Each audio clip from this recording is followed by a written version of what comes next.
오늘 우리에게 주시는 말씀은 데살로니가전서 1장 1 절에서 10절 말씀입니다. 네, 그럼 줌은 사실상 소통이 가능하잖아요. 그래서 오늘은 한 분 정도만 이렇게 켜고서 같이 읽기 원하는데요. 어 지금 같이 봉독하실 분을 제가 지금 선정하도록 하겠습니다. 약간 떨리시죠? 우리 MC단 중에서 먼저 하겠는데요. 네, 잠깐 지금 살짝 카메라를 피하고 계신 분들이 계세요 지금. 웃고 계신 분이 있는데 제 눈앞에 지금 보이시는 분이 있거든요. 우리 대표 MC님. 뮤트 풀어 주시고요. 한 절씩 돌아가며 교독하도록 하겠습니다. 네, 읽겠습니다. 네, 바울과 실로와 디모데는 하나님 아버지와 주 예수 그리스도 안에 있는 데살로니가 사람의 교회에 편지를 씁니다. 은혜와 평강이 여러분에게 있기를 빕니다. 우리가 기도할 때 여러분을 말하며 여러분 모두로 인해 항상 하나님께 감사합니다. 이는 끊임없이 여러분의 믿음의 행위와 사랑의 수고와 우리 주 예수 그리스도에 대한 소망의 인내를 우리 하나님 아버지 앞에서 기억하기 때문입니다.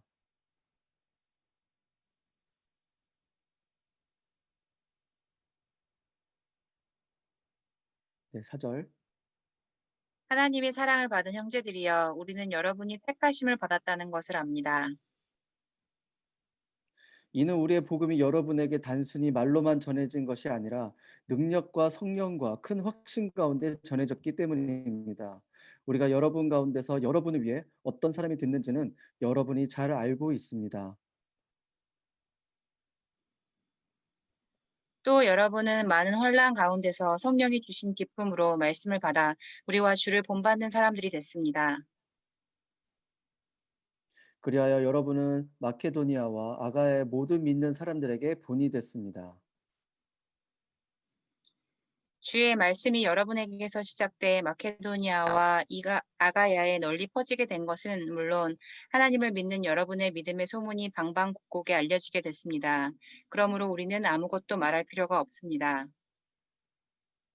그들은 우리가 여러분에게 어떻게 환영을 받았는지 우리에 대해 친히 보고하고 또한 여러분이 어떻게 우상들을 버리고 하나님께 돌아와 살아계시고 참되신 하나님을 섬기며 하늘로부터 임할 그분의 아들을 기다리는지 보고합니다. 이 아들은 하나님께서 죽은 사람들 가운데서 살리신 분이시며 다가올 진노에서 우리를 구원해 내실 예수이십니다. 아멘. 아멘.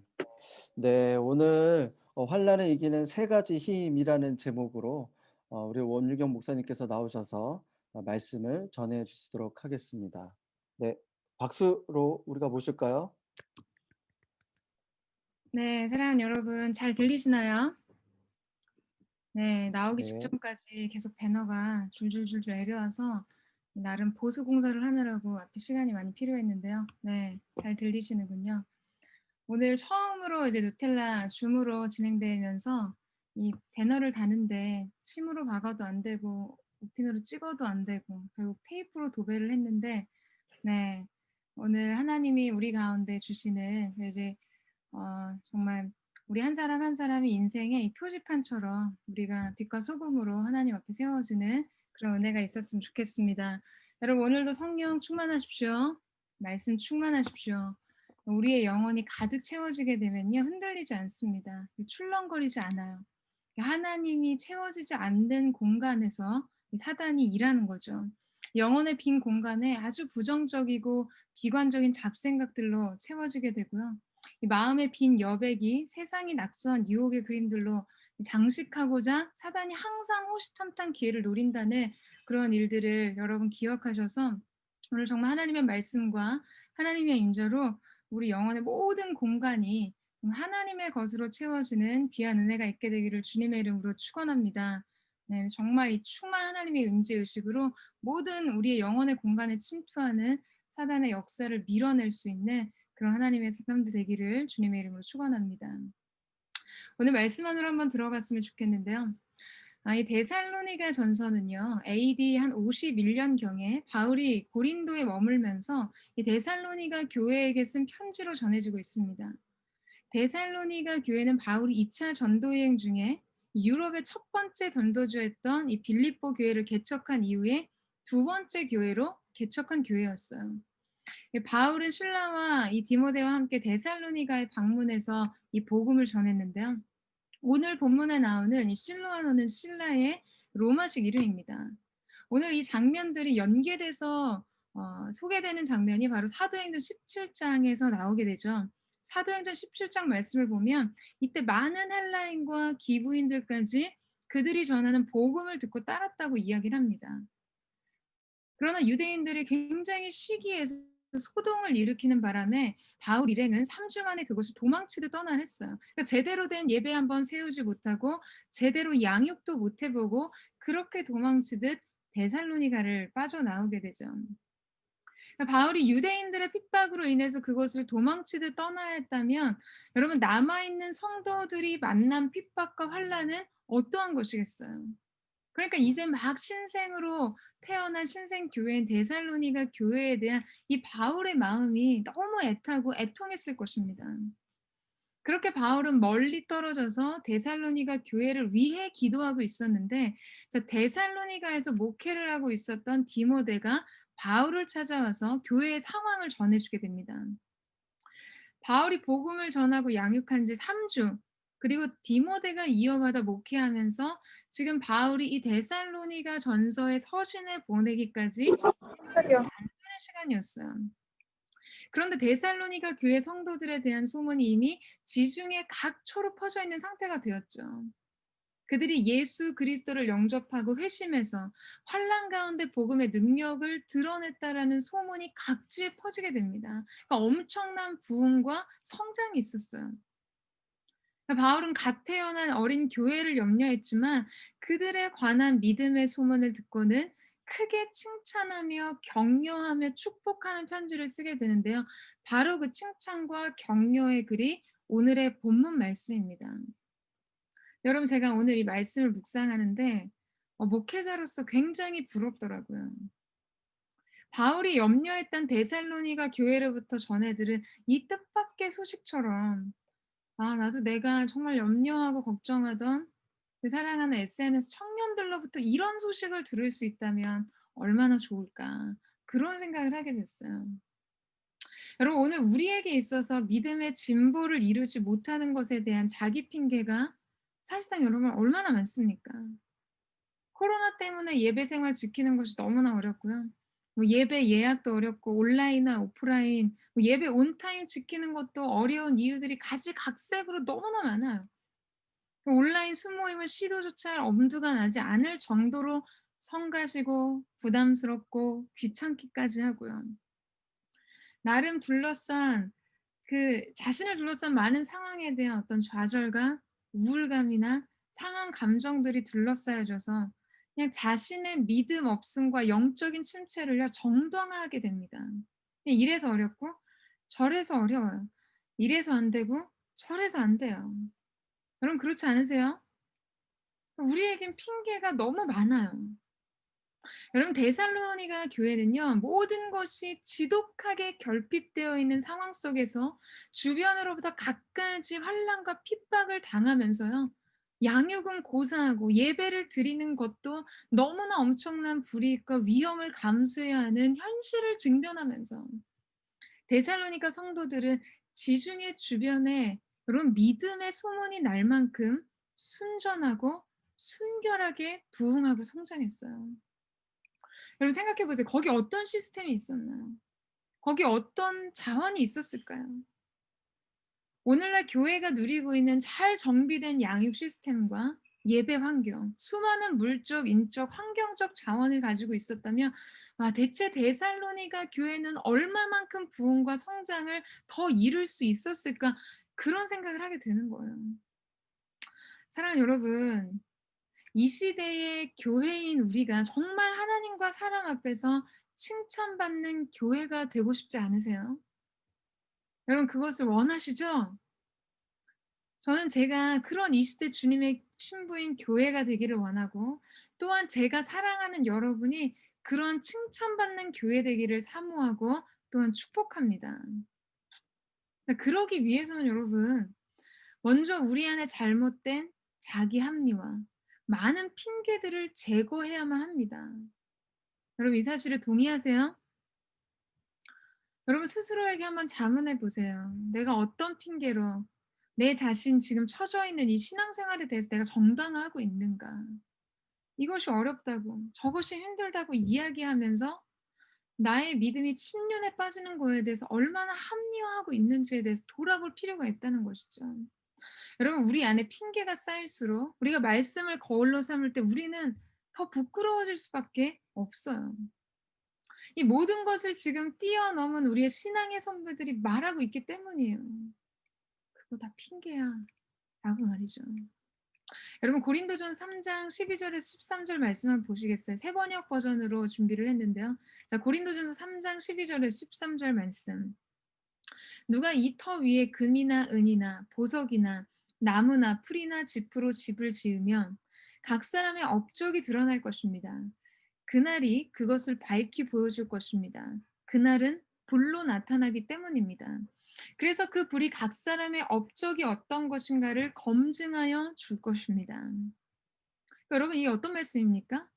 건축을 할 때 금이나 은이나 보석으로 집을 짓는 사람이 있고 풀이나 짚이나 나무와 같은 것으로 집을 짓는 사람이 있다는 거예요. 그래서 각 사람들의 업적이 나타나요. 정성이 드러납니다.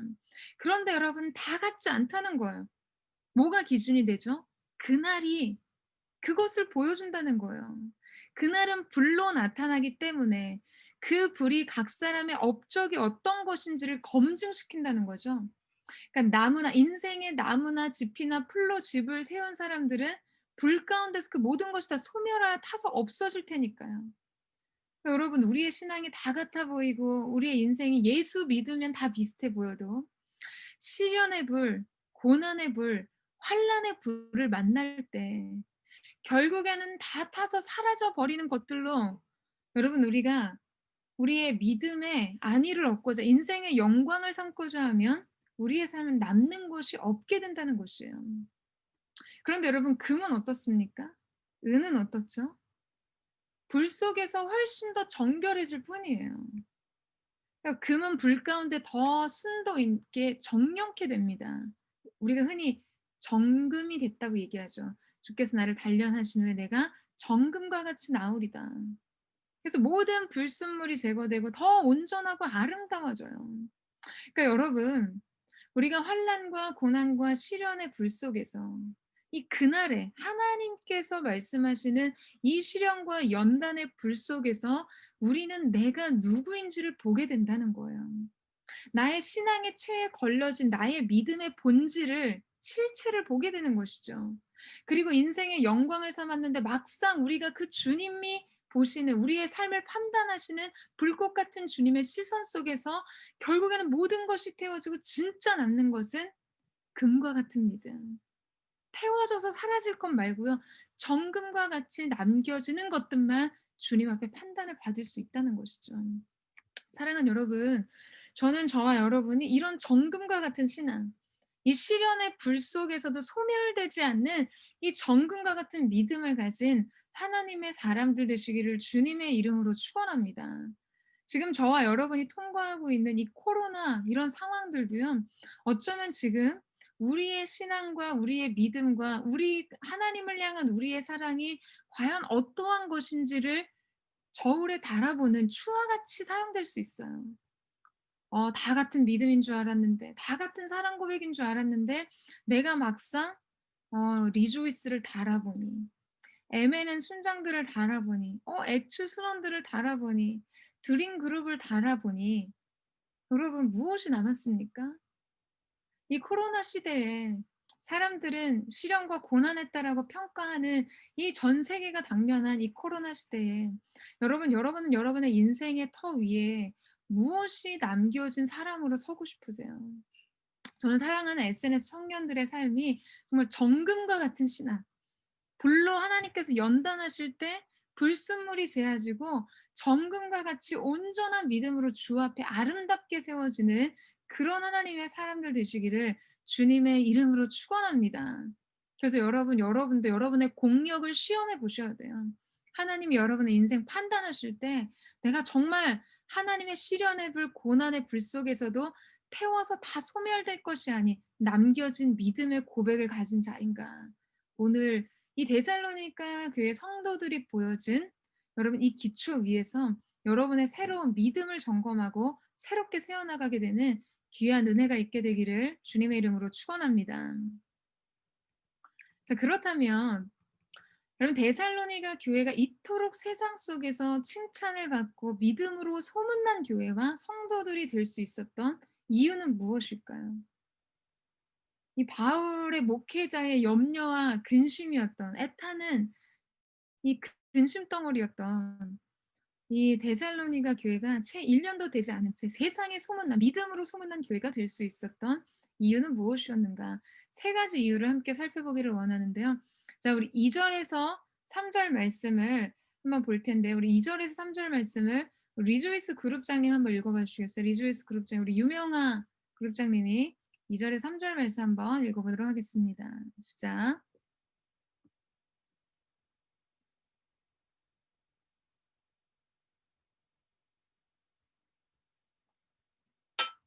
안 계신가요? 네, 리조이스의 그러면 임원단 중에서 한 분이 한번 읽어 봐 주시겠어요? 우리가 기도할 때 여러분을 말하며 여러분 모두로 인해 항상 하나님께 감사합니다. 이는 끊임없이 여러분의 믿음의 행위와 사랑의 수고와 우리 주 예수 그리스도에 대한 소망의 인내를 우리 하나님 아버지 앞에서 기억하기 때문입니다. 네. 네, 감사합니다. 여러분 첫 번째는요. 믿음의 행위입니다. 개역 성경에는 믿음의 역사라고 번역을 했는데요. 그러니까 믿으면 하나님의 역사가 일어난다는 거예요. 여러분 이 사실을 믿으세요? 이 사실 믿으시죠? 그런데 아주 중요한 부분이 있어요. 이 믿음의 역사, 믿음의 행위라고 번역된 이 헬라어를 보게 되면 에르곤이라는 단어를 사용하게 됩니다. 에르고는 행동하다라는 뜻을 가지고 있어요. 자, 우리가 앞서 언급한 대로 오늘 본문은 바울이 데살로니가 교회의 소문난 믿음에 대해 칭찬하는 이 서신의 내용을 담고 있다고 했잖아요. 그래서 성도들을 칭찬하고 축복하는 내용을 기록한 것이죠. 그러니까 여러분이 하나님 편에서 일으키시는 어떤 믿음의 역사를 의미하는 것이 아니라 문맥상 우리의 행동을 의미한다는 것이죠. 여러분, 사람이 정말 믿는다면 행동하게 되어 있습니다. 믿는 대로 행동한다는 거죠. 미국의 어느 시골 마을에 농사를 지어야 하는데 너무 오랫동안 비가 오지 않아서 이 마을에 사는 사람들이 교회에 모여서 함께 기도를 했어요. 저 어린 시절에 초원의 집이라는 이 외화가 있었는데요. 정말 이 미국 시골 마을의 풍경을 볼 수 있었는데 그런 시골 마을에 그런 시골 교회에 온 마을 주민들이 함께 모여서 기도를 한 거예요. 비를 구하는 기도였죠. 그런데 그 중에 한 어린 소녀가 우산을 들고 온 거예요. 그래서 어른들이 "아니, 너는 왜 우산을 들고 왔니? 이렇게 날이 쨍쨍한데." 라고 이야기를 하니까 이 아이가 이렇게 대답했어요. "아니, 비를 내려 달라고 기도하면서 왜 우산을 가져오지 않나요?" 라고 대답한 거예요. 여러분, 여러분은 어느 편에 속하세요? 비를 내려 달라고 간구하지만 간구와 응답에 맞는 행동을 준비하지 않는 어른들의 믿음입니까? 아니면 정말 순수하게 이 어린 소녀와 같은 행동하는 믿음을 가지고 있으세요? 과연 우리는 믿음으로 기도한다고 하지만 어떤 믿음의 행동을 준비하고 있는 것일까요? 제가 지난달에 송기철 장로님이 불러주셔서 헤븐리 워십인가 그 센터에 간 일이 있었어요. 이런저런 대화를 나누는데 장로님이 그런 말씀을 하시더라고요.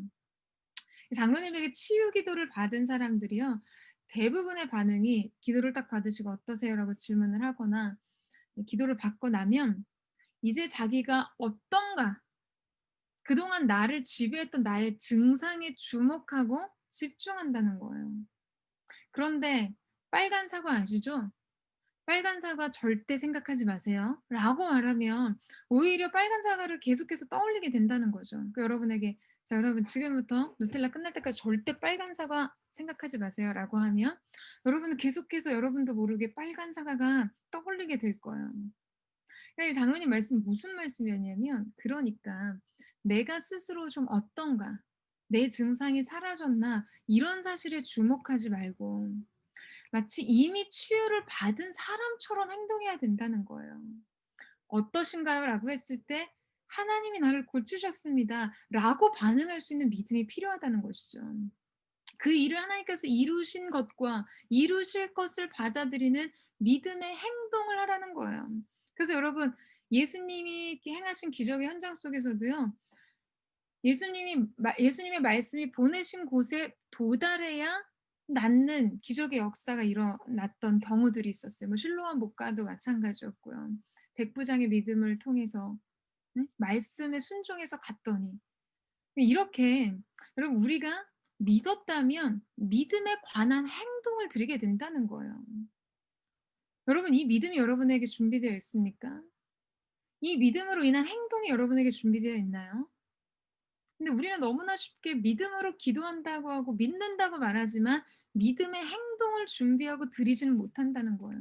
그래서 막 결과에 대한 반응을 살피죠. 여러분 결과에 대한 반응을 왜 살피겠어요? 진짜 믿으면 어떻게 될까를 왜 궁금해하고 왜 살피겠어요? 그렇게 될 것인데요. 여러분, 믿음에 있어서 우리가 중요한 단계를 놓치는 경우가 참 많습니다. 내가 믿으면 하나님이 일으키시는 기적의 역사가 나타난다는 이 결론 외에 중간 단계를 생략하는 경우가 많다는 것이에요. 믿음의 원동력으로 나를 움직이려 하는 것이 아니라 하나님만 움직이려 하기 때문입니다. 무슨 말이에요, 여러분? 믿음의 원동력으로 나를 움직이려고 하는 게 아니라 하나님만 움직이게 한다는, 하나님만 일하시게 한다는 거예요. 우리가 정말 온전한 믿음으로 믿으면 기적이 나타나기 전에, 믿음의 역사가 나타나기 전에 중간 단계에 믿는 사람이 먼저 변하게 되어 있습니다. 행동의 변화가 있다는 거예요. 바로 오늘 본문의 믿음의 행위가 나타난다는 것이죠. 데살로니가 교회 성도들의 믿음의 행위와 연결되는 것은 무엇입니까? 여러분 한번 9절 말씀 보시겠어요? 우리 9절 말씀 같이 한번 보겠습니다. 그들은 우리가 여러분에게 어떻게 환영을 받았는지 우리에 대해 친히 보고하고 또한 여러분이 어떻게 우상들을 버리고 하나님께 돌아와 살아계시고 참되신 하나님을 섬기며, 여러분이 어떻게 우상들을 버리고 하나님께 돌아와 살아계시고 참되신 하나님을 섬기며, 여러분 이것이 무엇입니까? 믿음의 행동이죠. 믿었기 때문에 우상들을 버리고 하나님께 돌아와 그분을 섬겼어요. 믿음으로 내가 추구하게 되는 나에게 실질적인 인생의 재정의 문제와 여러 가지 삶의 유익을 안길 것 같은 우상들을 버리는 행동을 하나님 앞에 드렸다는 거죠. 그리고 하나님께 돌아와 그분을 섬겼다는 거예요. 믿음으로 인해 나타나는 기적의 가장 중요한 시작점은요, 내가 믿기 때문에 그 믿음으로 행동하게 되는 것이에요. 그러면 사람이 변하는 거, 이것 진짜 기적의 시작인 줄로 믿습니다. 여러분 이 사실을 믿으세요? 여러분 예배가 여러분의 인생을 바꿀 것을 믿으십니까? 아멘이십니까? 예배가 하나님의 역사의 시작임을 믿으세요? 기도가 기적의 재료임을 믿으십니까? 여러분 아멘 하셨죠? 그렇다면 여러분 이 괄호 안에 여러분이 해야 하는 에르곤, 오늘 이 믿음의 행동이라고 하는 에르곤은 무엇이 되어야 할까에 대해서 생각해 봐야 한다는 거예요. 준비된 자막을 한번 보시겠어요? 예배가 변화와 기적으로 가기 위해서 중간 단계의 에르곤, 여러분의 믿음의 행동이 필요하다는 거예요. 약속의 말씀, 우리가 올해 받은 2020년도 약속의 말씀이 약속 그대로 성취되기 위해서 에르곤, 믿음의 행동이 되어야 한다는 것이죠. 여러분이 중간 단계를 생략하시면 안 되는 거예요. 믿음은 행동을 만들어내고 그 행동이 기적을 만들어내는 것입니다. 내가 믿으면 하나님의 기적이 바로 나타난다고 생각하는데요. 그건 우리가 믿음으로 하나님만을 움직이게 하려고 할 뿐이지 내 자신은 믿음으로 움직이고 싶어 하지 않기 때문이에요. 그러나 성경이 우리에게 보여주는 중요한 패턴은요. 내가 믿으면 행동의 변화가 시작되고 그것을 들어 하나님께서 기적의 역사를 이루신다는 것입니다. 제가 몇 주 전에 주일 설교 이후에 기도 시간 중에 하나님이 요단 도하 사건에 대한 마음을 주셔서 여러분과 나눴어요. 기억나실지 모르겠어요. 이스라엘 백성이 가나안을 들어가기 위해서 약속의 땅에 입성하기 위해서 요단강을 건너야 했습니다. 그런데 하나님께서 이스라엘 백성들이 그 강을 건너는 방법에 대해서 알려주셨는데요. 자, 여호수아 3장 13절 말씀 보시겠어요? 여호와 온 땅의 주 되신 여호와의 궤를 맨 제사장이 요단강에 발을 담그고 선 순간 아래로 흐르던 물이 끊기고 벽을 이루어 서게 될 것이다. 당시 요단강 헐몬산에 쌓였던 눈이 녹아내리는 봄철의 강한 물줄기 때문에 이미 아주 창일한 상태였습니다. 거기다가 이제 우기를 만났기 때문에 그렇게 넘실거리던 요단강 안으로 여러분 무엇이 선행돼야 한다는 거예요? 하나님의 말씀에 의하면 요단강은 끊어지게 될 텐데 무엇이 필요합니까? 믿음의 행동이 필요해요. 언약궤를 메고 들어가야 요단의 물이 곧 위에서 흐르던 물이 끊어지고 한 곳에 쌓여 벽을 이루게 되는 기적의 역사가 일어나게 되는 것입니다. 여러분, 강이 갈라지면 들어가는 것이 아니었어요. 홍해에 대한 기록도 마찬가지죠. 홍해가 갈라질 때 여러분 이 끝에서 저 끝이 완전히 한 번에 갈라지지 않았습니다. 하나님께서 그 새벽에 동풍을 부르셔서 그 바닷물을 마르게 하심으로 밤새도록 바람이 불었어요. 그러니까 이스라엘 백성들은 어떻게 보면 내가 이렇게 걸어가다가 한 번에 저 바다가 닫히면 어떡하나? 내지는 뭐 두려운 마음들, 아직 갈라지지 않는 완전히 다 열리지 않는 바닷길로 들어가는 믿음의 행동이 선행되어야만 하나님의 기적과 같은 홍해를 가르신 사건의 역사적 주인공이 될 수 있었던 것이에요. 자, 여러분 하나님의 기적을 믿으면 어떻게 해야 합니까? 하나님께서 여러분에게 주시는 약속의 말씀과 그 말씀을 믿으면 어떻게 해야 될까요?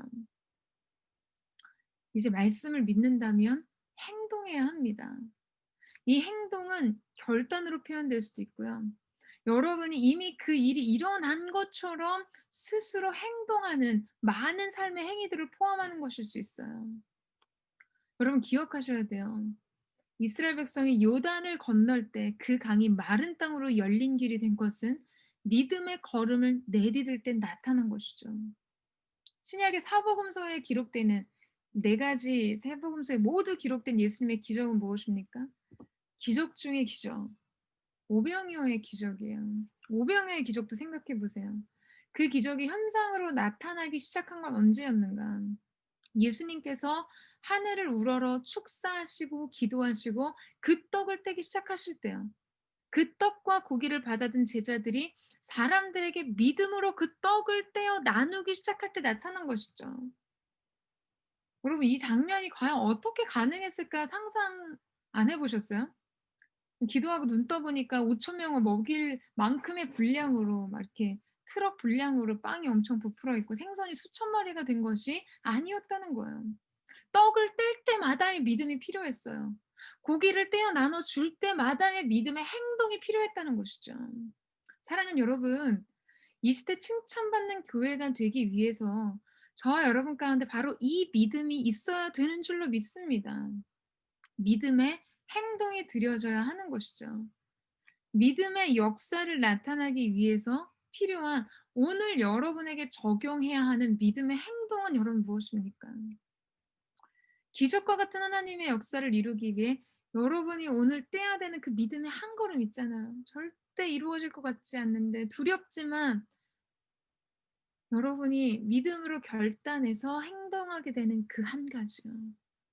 여러분, 믿음이 일으키는 역사를 위해 여러분 몫으로 남겨진 이 중간 단계의 과로를 채워 나가야만 합니다. 정말 믿는다면 그 믿음으로 행동해야 돼요. 여러분 막 두려운 거 있잖아요. 말씀을 받았어요. 그래서 믿음으로 아멘 했어요. 그런데도 두려워요. 그러면 여러분 믿음으로 행동한 것이 아니에요. 그럼 나의 두려움을 하나님 앞에 드려야 돼. 기도로 드리고 믿음으로 싸우면서. 온전한 사랑이 두려움을 내어 쫓는다고 하셨기 때문에 하나님을 신뢰하는 믿음과 사랑으로 나의 두려움을 소멸케 하는 믿음의 행동이 필요한 거죠. 두려우면 두려운 대로, 낙심이 되면 낙심한 대로, 될 듯 싶었는데 이루어지지 않는 기도와 변하지 않는 가족들과 변하지 않는 직장 상사와 상황들 때문에 낙심하고 침륜에 빠지면 여러분이 지금 채워야 되는 믿음의 행동을 채우지 못한 것입니다. 여러분, 믿음으로 걸어가세요. 요단강에 발을 담궈야 합니다. 거기까지 가야 그다음이 열리는 것이에요. 저는 저와 여러분 가운데 그 믿음 있게 되기를 주님의 이름으로 축원합니다. 멀리 있지만 옆 사람에게 이렇게 이야기하세요. 믿음은 행동합니다. 여러분, 이것이 여러분의 새로운 도전이 되기를 축복합니다. 그렇다면 우리 그 교환에 많은 또 좋은 질문들이 있지만 여러분이 묵상하시면서 우리 순원들과 함께 첫 번째 질문이에요. 그렇다면 내가 지금 나의 삶 속에서 드려야 할 믿음의 행동이란 무엇일까? 나의 인생의 에르곤을 찾는 거예요. 하나님이 지금 나의 이 믿음에 동의하는 나의 믿음과 하나님의 기적과 같은 역사, 하나님의 약속의 성취 사이에 나에게 찾으시고 요구하시는 나의 에르곤, 믿음의 행동은 무엇일까? 구체적으로 적용하면서 순원들과 한번 나눠보는 시간을 가지면 좋을 것 같습니다. 자, 두 번째로 데살로니가 교회가 환난 가운데 칭찬받았던 믿음의 소문은 사랑의 수고 때문이었습니다. 3절 말씀해 보시면 이 사랑의 수고라고 말하고 있죠. 사랑이 만들어낸 수고가 있었다는 거예요. 이 수고라는 단어를 헬라어 원문으로 보게 되면 코퍼스라는 단어인데요. 수고보다 훨씬 강렬합니다. 이 묘사하는 뜻은 녹초가 되기까지 고생하다, 노동을 했다라는 뜻을 가지고 있어요. 믿음의 열매를 행동이라고 표현한다면 사랑의 열매는 수고라고 했다는 거죠. 그러니까 사랑의 열매가 행복해, 기쁘고 막 너무 즐거워. 사랑을 했더니 행복과 기쁨과 즐거움이 아니라 사랑의 열매를 뭐라고 했다고요? 수고라고 했다고요. 고생이라는 거예요. 근데 여러분 이게 정말 진리입니다. 사랑하면 수고해요. 사랑하면 고생하게 되어 있어요. 왜냐면 헌신하고자 하니까요. 여러분 공감하세요? 여러분이 바로 사랑의 열매로 사랑의 수고를 선택하신 분들이잖아요. 여기 계신 분들이. 예수님 사랑하니까 막 점점 이 하나님에 대한 갈망이 커지니까 어라? 자연스럽게 그분을 위해 막 헌신하고 싶어져요. 섬기고 싶어지는 거죠. 그래서 여러분이 선택한 것이 무엇입니까? 내가 나를 사랑하느냐? 주께서 내가 주를 사랑하는 줄 주께서 아시나이다. 그러면 내 양을 치라. 내 양을 먹이라. 여러분 지금 이 음성에 코 껴서 지금 다 여기 계신 거잖아요. 여러분이 이 질문에 사랑으로 답하지 않았다면 여러분 사랑의 수고라는 열매를 맺지 않았을 거예요. 필연적으로 우리가 누군가를 사랑하면 여러분 우리는 그를 위해 무언가를 하기를 원합니다. 그걸 원해요.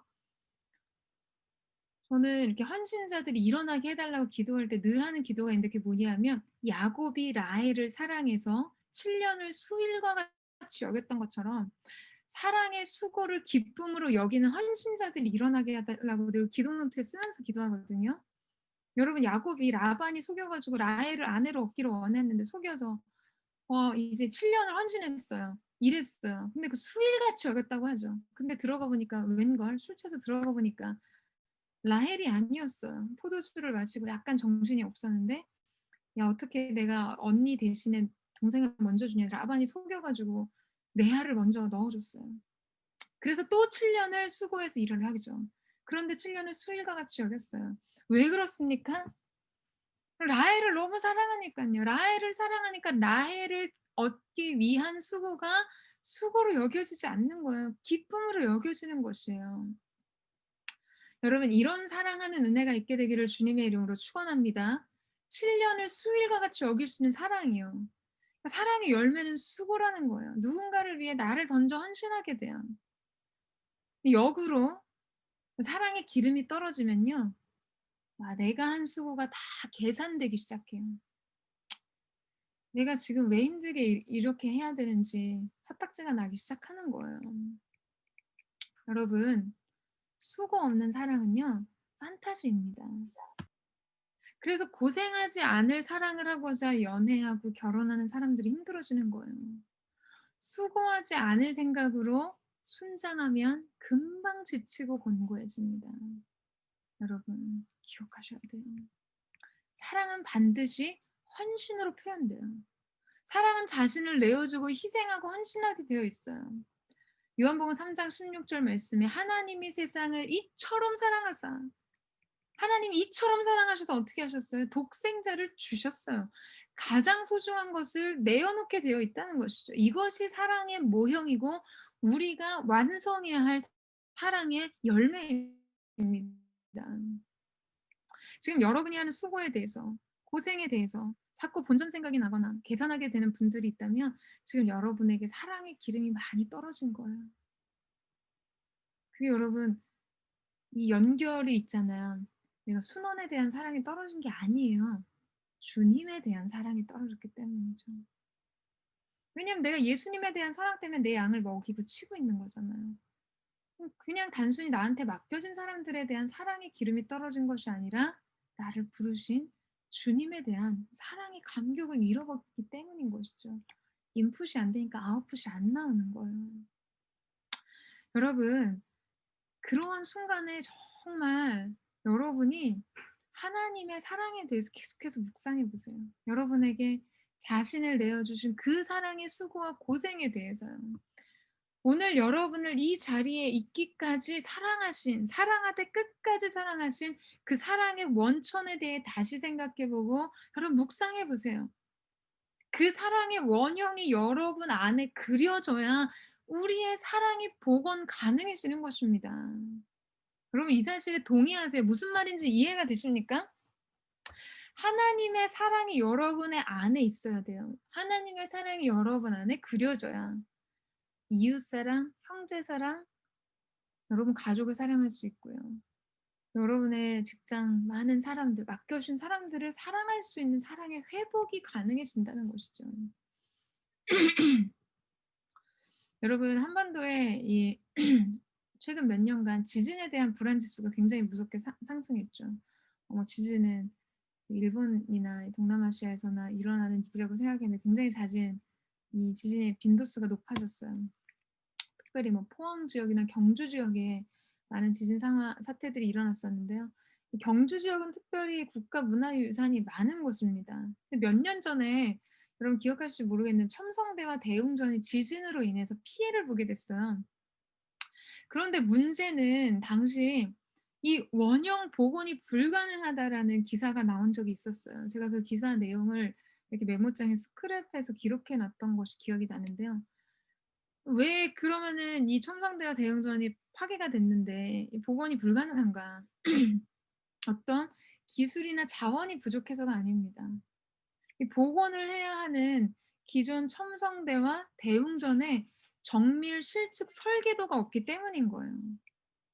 이전에 해인사 같은 경우는 실측 보고서가 무려 500페이지 분량이나 되는데 이 보고서에는 문화재의 어떤 상세 도면과 치수와 부자재들이 아주 정밀하게 기록이 다 되어 있었어요.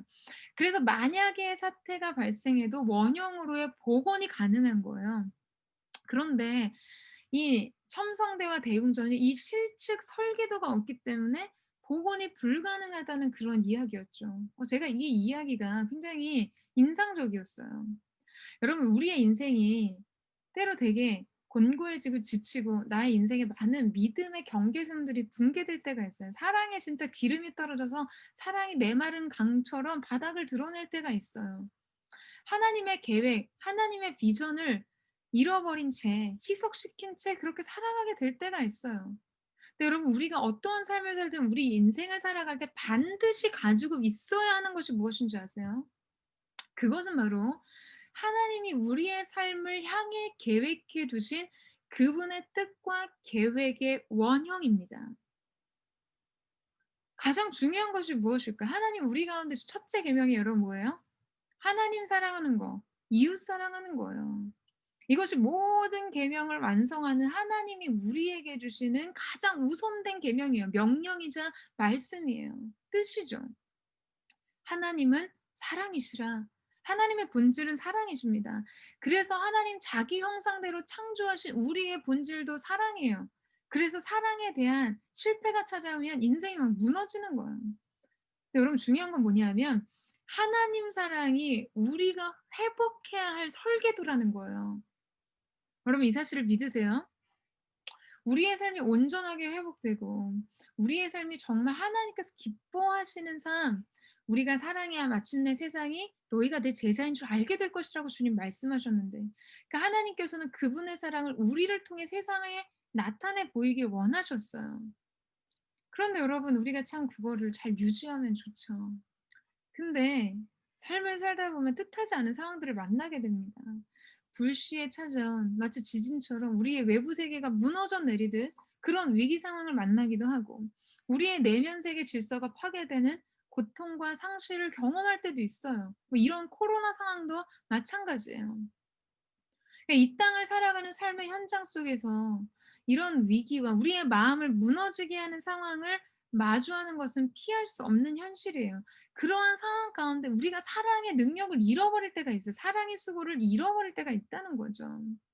그런데 여러분, 우리가 원래의 사랑, 하나님이 우리 가운데 보이신 그 우리에게 원하시는 사랑의 원형을 복원시키기 위해서 우리에게 필요한 것이 뭐라는 거죠? 하나님 사랑의 설계 도면이 필요하다는 거예요. 그러니까 우리에게 하나님의 사랑에 대한 경험, 내가 그 사랑에 반응해서 그 사랑을 깊이 누리고 순전한 사랑을 고백했던 사랑의 원형. 그래서 계시록의 예수님이 무엇을 회복하라고 하세요? 첫사랑을 회복하라고 하시잖아요. 첫사랑의 자리로 돌아가라고 하세요. 처음 사랑이요. 두 가지 중의적인 의미겠죠. 우선된 사랑, 처음 사랑. 하나님이 첫 번째가 되는 그 첫사랑, 그리고 첫사랑의 순전함과 그 가슴 떨리는 하나님과의 생생한 사랑의 교제를 회복해야 된다는 거죠. 이 원형이 여러분 마음에 새겨져야 돼요. 회복이란 단어가 말해주듯이 처음으로 돌아가기 위해서는 본질적으로 그 처음의 모양이 무엇인지를 정확하게 아는 것이 필요합니다. 하나님 사랑에 대해서요. 여러분 안에 사랑의 수고, 사랑의 기쁨이 메말랐을 때 여러분 계속해서 그 사랑의 원형에 대해서 묵상하세요. 여러분 안에 새로운 사랑의 설계도를 그리는 거예요. 그것만 있으면 회복할 수 있습니다. 여러분 이 사실을 믿으시죠? 여러분 우리는 그 어느 때보다도 정말 사랑이 위독한 시대를 살고 있어요. 이 땅을 살아가는 사람 중에 사랑을 받지 않아도 될 만큼 부유한 사람도 없고 사랑을 줄 수 없을 만큼 가난한 사람도 없습니다. 모든 사람이 사랑을 필요로 하고 모든 사람은 사랑을 베풀 수 있어요. 그러니까 우리의 존재로부터 결코 분리될 수 없는 본질이자 하나님께서 우리 가운데 가장 기대하시는 큰 열매인 줄로 믿습니다. 그리고 이 사실을 믿으시죠? 그래 여러분 이 자리에 있는 여러분이 이 사실에 부정하거나 동의하지 않는 사람은 없을 거예요. 그러나 우리가 이걸 지금 입으로 이렇게 고백하는 것과 우리가 실제 사랑의 수고를 다하는 건 다른 문제라는 거죠.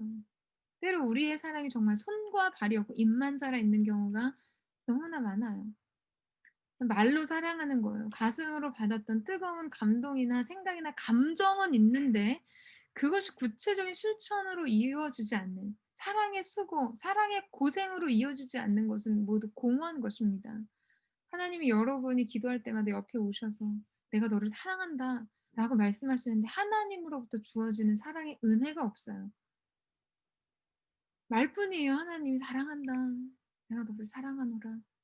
말씀은 하시는데 사랑의 헌신이 하나님으로부터 내게 주어지는 게 없다면 여러분 그것이 그 사랑은 굉장히 공허한 것이죠. 근데 하나님의 사랑은 독생자를 주신 사랑이었고 지금까지도 사랑으로 우리의 삶에 일하시는 분이세요. 여러분 이 사실 믿으시죠?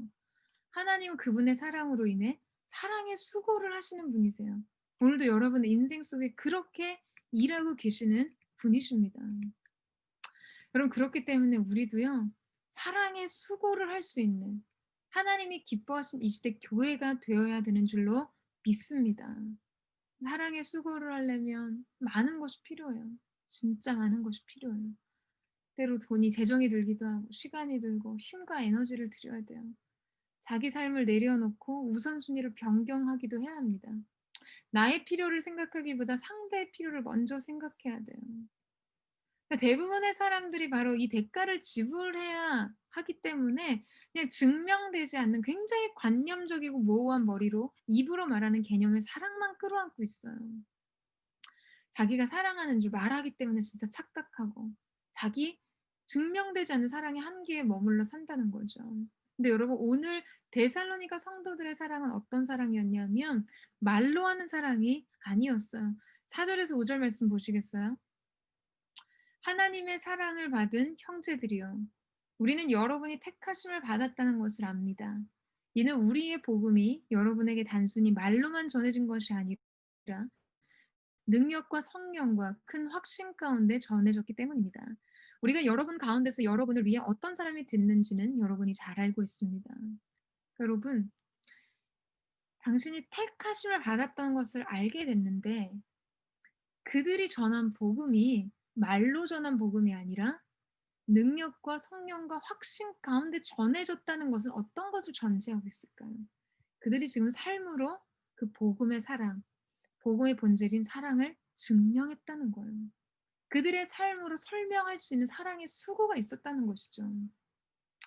여러분, 저도 그리고 여러분도 말로 전해지는 복음이 아니라 능력과 성령과 큰 확신 가운데 우리의 복음이 전해질 수 있도록 사랑의 수고와 고생을 마다하지 않고 우리 삶으로 주님 주신 사랑을 실천할 수 있는 저와 여러분 되시기를 주님의 이름으로 축원합니다.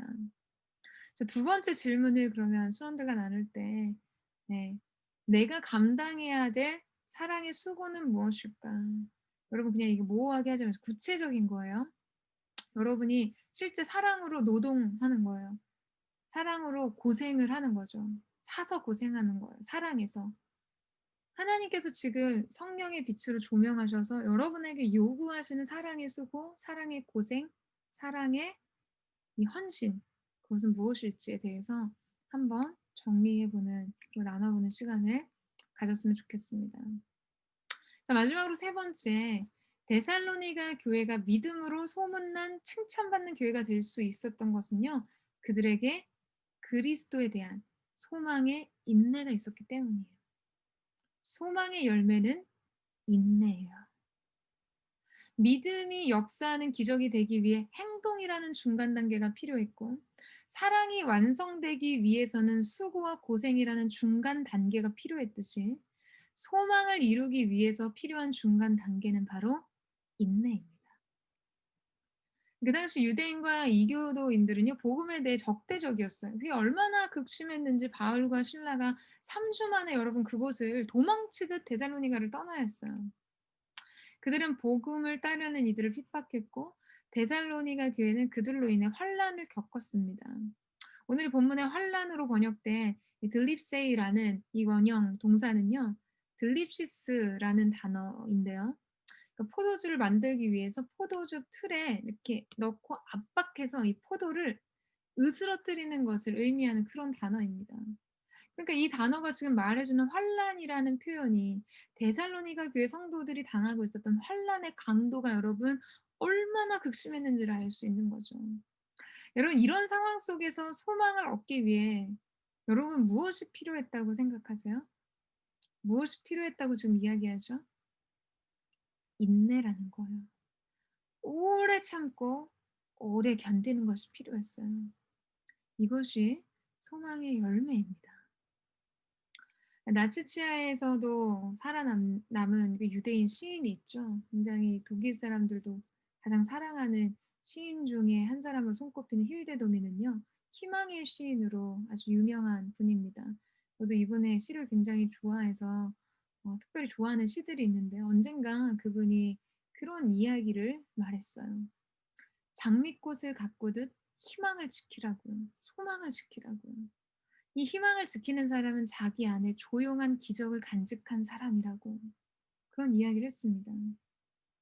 여러분, 내면 안에, 영혼 안에 소망을 가진 사람은요, 조용한 기적을 가진 사람과 같습니다.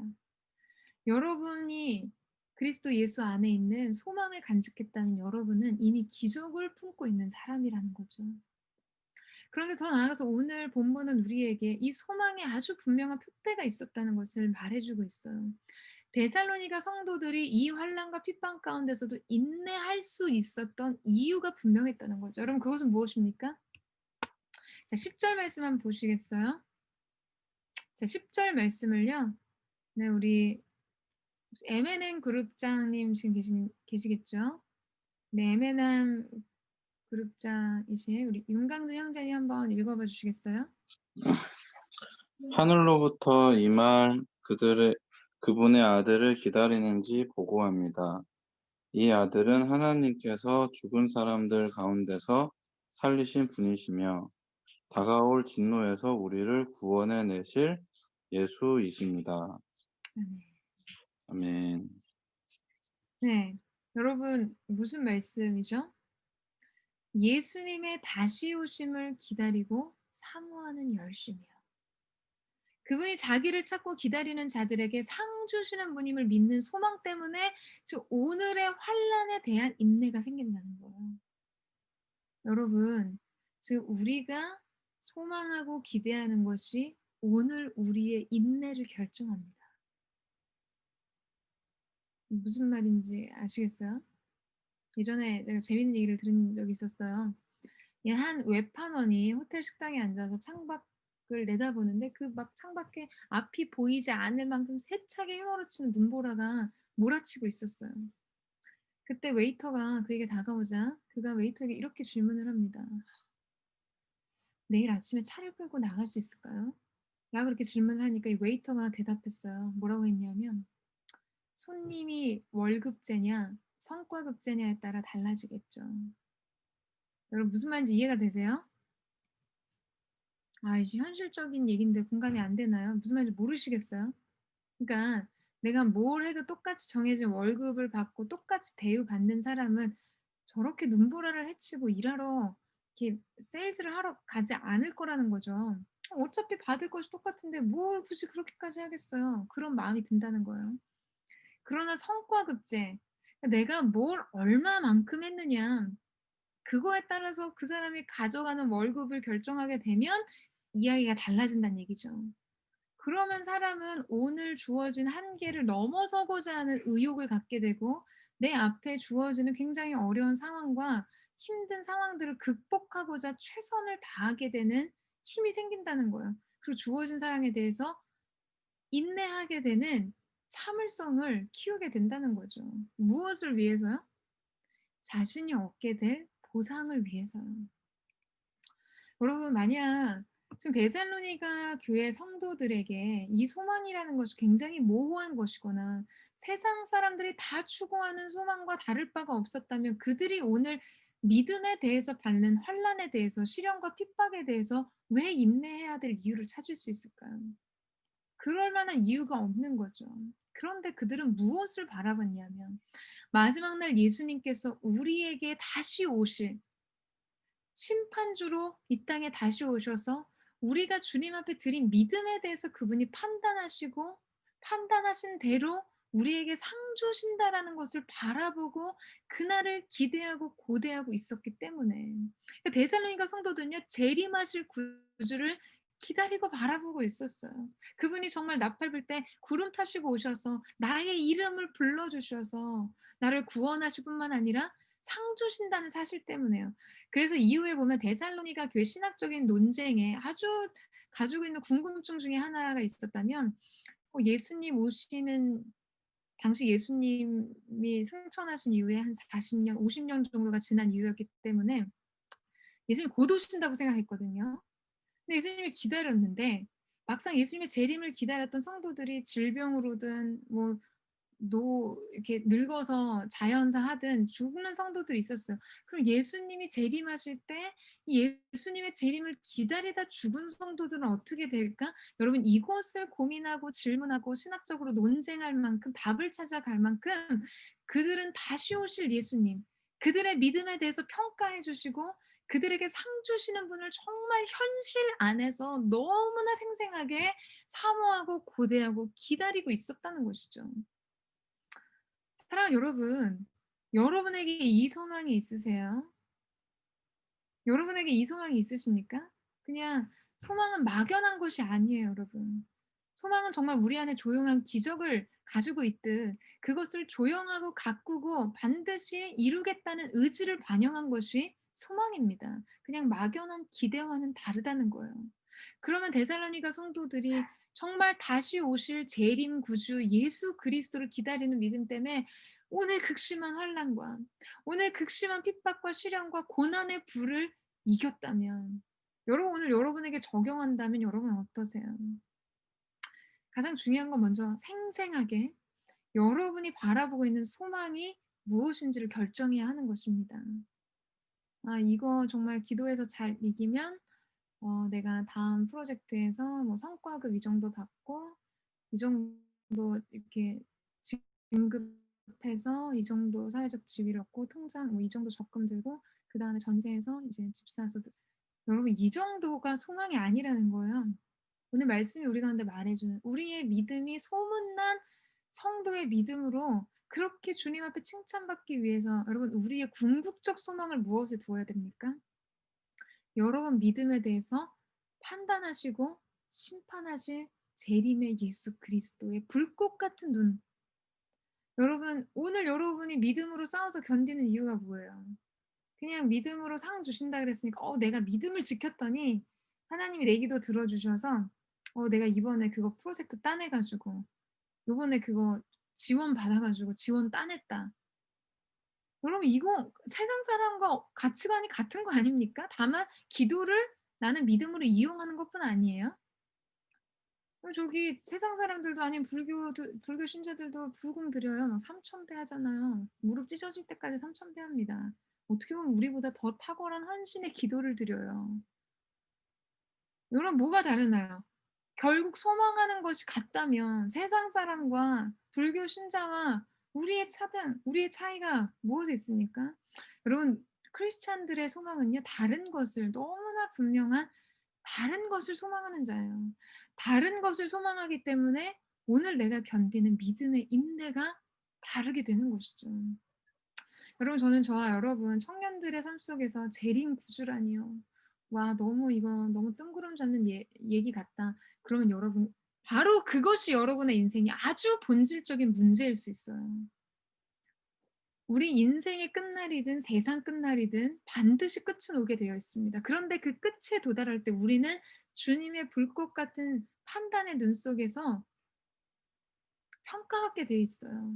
그런데 데살로니가 성도들은 너무 기쁜 거예요. 왜 기뻐요? 핍박을 받을수록 기뻐요. 왜냐하면 내가 예수 그리스도로 인해 능욕받은 것을 기쁨을 여겼던 사도처럼 내가 예수님 때문에 핍박과 곤란과 환난을 당하며 주님으로부터 얻을 상이 너무나 더 커지기 때문이에요. 그거를 굉장히 현실적인 실제의 눈으로 바라보고 있었기 때문이죠. 사랑하는 여러분, 저는 저와 여러분 가운데 이 분명한 소망의 표대가 세워짐으로 그래서 오늘의 현실을 견딜 수 있는 인내의 힘, 그래서 믿음의 능력이 여러분의 인생 속에 더해지는 은혜가 있게 되기를 주님의 이름으로 축원합니다. 여러분 이 사실을 믿으십니까? 여러분 이 사실을 믿으세요? 네. 그래서 고린도후서의 말씀에도 믿음과 소망과 사랑 이 세 가지는 항상 있어야 한다고 말씀하셨잖아요. 우리 삶에 있어야 될 항상 있어야 돼. 반드시 지켜야 될 세 가지. 근데 오늘 하나님의 칭찬을 받았던 데살로니가 성도들에게는 그들의 삶 속에 항상 있어야 될 이 세 가지가 존재하고 있었다는 것이죠. 사랑하는 여러분, 저는 저와 여러분 가운데 바로 이 소망이 있게 되기를 주님의 이름으로 축원합니다. 고린도전서 15장 32절 말씀 한번 보시겠어요? 고린도전서 15장 32절 말씀. 만일 내가 에베소에서 인간적인 동기로 맹수들과 싸웠다면 내게 무슨 유익이 있겠습니까? 만일 죽은 사람들이 살아나지 못했다면 내가 죽을 것이니 먹고 마시자라고 할 것입니다. 자, 여러분 무슨 말이죠?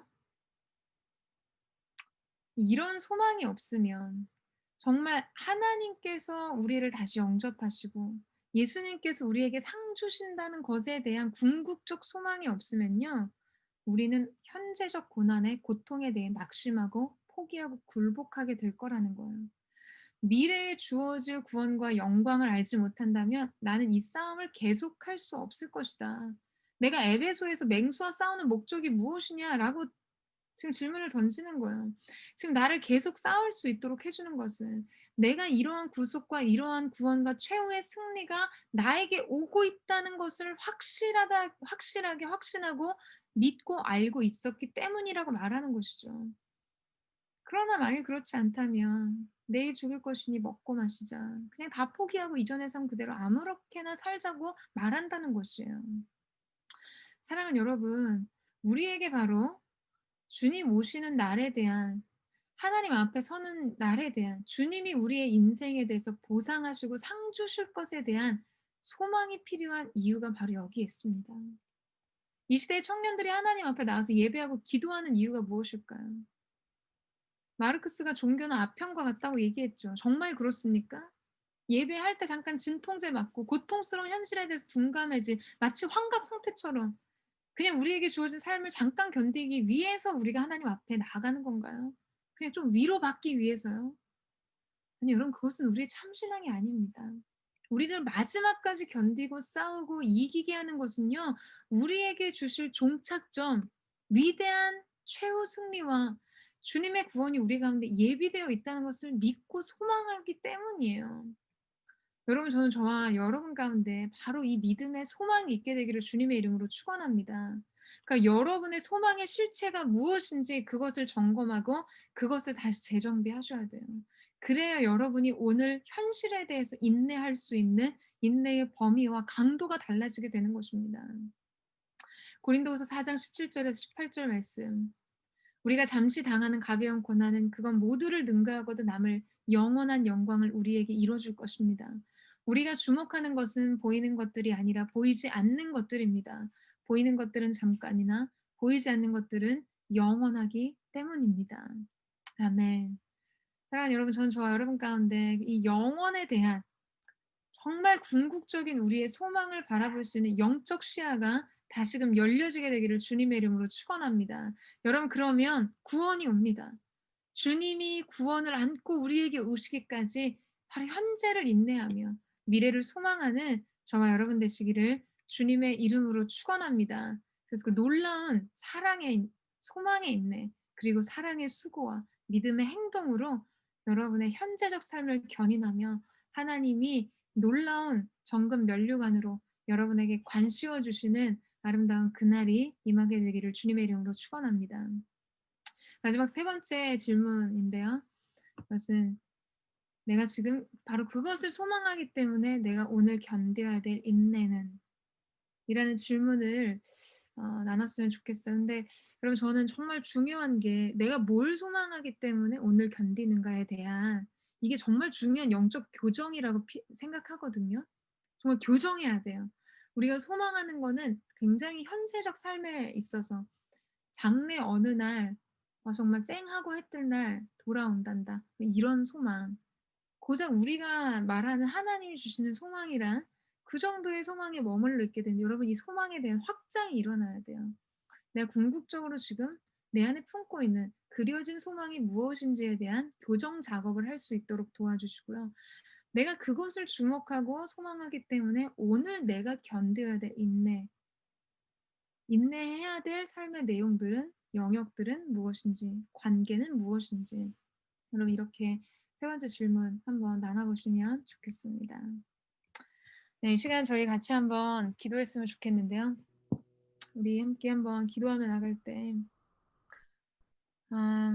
여러분, 우리가 정말 바울이 또 고린도후서에서 이야기한 것처럼 우리 삶에 반드시 항상 있어야 될 세 가지 믿음과 소망과 사랑입니다. 그리고 오늘 데살로니가 교회 성도들이 하나님 앞에 드렸던 믿음의 행동, 사랑의 수고와 그리고 이 소망의 인내를 하나님 앞에 우리가 드림으로 말미암아 정말 이 시대에 신부된 교회로서 우리가 하나님 앞에 칭찬받고 이 시대의 많은 사람들 앞에서 정말 칭찬받는 믿음으로 소문난 이 시대의 진정한 교회 되기를 주님의 이름으로 축원합니다. 우리 그 마음 가지고 같이 한번 기도했으면 좋겠는데 하나님 내게 바로 이러한 믿음의 행동이 있게 해 주십시오. 이 믿음의 공백이 있는 이 과로를 내가 이제 나의 믿음의 행동으로 채워갈 수 있도록 주님 도와주시옵소서. 사랑의 수고로 계속해서 하나님 앞에 헌신하며 내게 맡겨준 영혼들을 돌볼 수 있는 사랑의 정말 이 고생을 기쁨으로 감당할 수 있는 그 마음을 주시고 소망의 인내로서 오늘을 견딜 수 있는 힘과 능력을 내게 더하여 주옵소서. 우리 그 마음 고백하며 합심해서 한번 통성으로 기도하며 나가겠습니다. 사랑하는 주님 감사합니다. 오늘 사랑하는 SNS 공동체 순장들과 함께 정말 데살로니가 교회 하나님께 바로 의 몸으로 보여주신 데살로니가 교회 성도들의 그 삶을 우리가 본받고자 합니다. 하나님 우리가 정말 믿음의 역사로 하나님의 기적을 기대했지만 하나님의 일하심만을 기대하고 내가 믿음으로 마땅히 해야 될 나의 믿음의 행동에 대해서는 방관했던 하나님 헌신하지 않았던 지난 나의 삶에 대해서 주 앞에 회개하며 나아갑니다. 이제 주님 믿음의 행동을 드린 변화된 삶의 행동과 의지를 주 앞에 드리며 나아갈 수 있게 되기를 원하오니 주께서 기름 부어주시고 주님 역사하여 주셔서 하나님께서 우리 가운데 주신 아름다운 상에 예비될 수 있도록 축복하여 주옵소서. 사랑하는 순장들의 마음속에 정말 우리 사랑하는 주님의 사랑의 모형이 되어 아버지 하나님 정말 잃어버린 사랑의 능력과 수고를 회복할 수 있는 그 은혜가 있기를 원합니다. 정말 눈물로 헌신하며 땀 흘리는 수고로 이 사랑의 열매를 주 앞에 드릴 수 있게 되기를 원하오니 마지막까지 승리하는 정말 사랑의 수로 사랑의 통로로서 주님 앞에 아름답게 쓰임받을 수 있도록 도우시고 함께하여 주십시오. 아버지 하나님 정말 어렵고 힘든 상황들이 있으나 우리가 정말 우리에게 상 주시는 주님 바라보며 고난과 환난과 시련을 이겨나가는 거룩한 하나님의 사람들 되기를 원하오니 주님 기름 부어주시고 함께하여 주옵소서. 사랑하는 주님 감사합니다. 주께서 우리와 함께 하시듯 아버지 하나님 우리의 모든 삶을 주께서 불꽃 같은 눈동자로 지켜 바라보시고 있음을 믿습니다.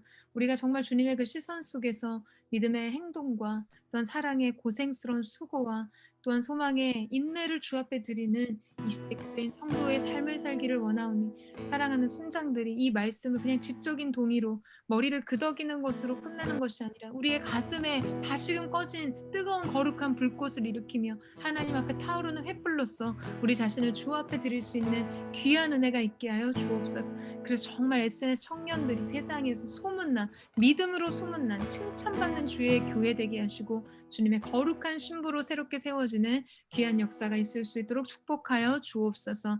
그렇게 일하실 주님의 이름을 찬양하며 주께 감사드리며 살아계신 예수님의 이름으로 기도드립니다.